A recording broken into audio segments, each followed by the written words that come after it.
One of China's biggest film festivals excluded Korean movies from that event. Jung-soo fills us in on China's continued retaliation for Seoul's defense upgrade decision, a necessity for South Korea's national defense perceived as a security threat by Beijing.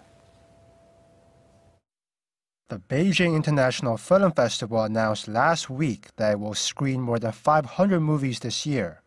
But according to industry insiders, it's dropped Korean movies from the lineup.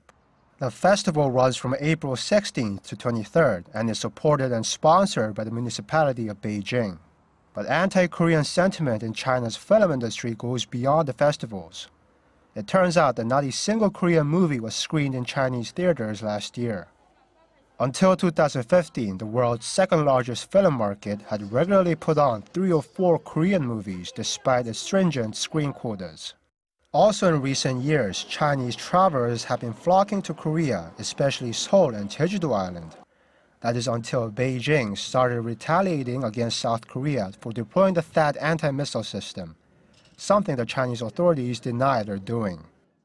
Back here in Korea, however, the number of Chinese tourists visiting duty-free shops has dropped by half since Beijing implemented a ban on group tour packages in the middle of the month.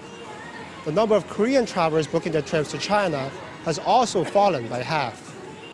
Korea's Lotte duty-free has seen sales to Chinese customers drop by 40% on year from March 20th to the 26th.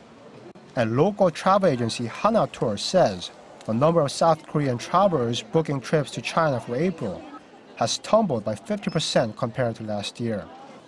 Korea's Culture Ministry, which has been monitoring the situation, believes that the effects of the travel ban will continue at least through May. In 2016, over 8 million Chinese tourists visited Korea out of a combined 17 million.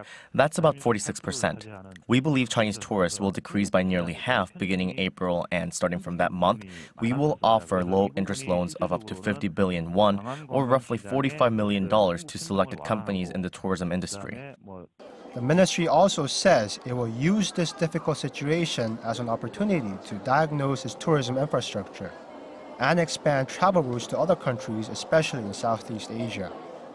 Jung-soo, Arirang News.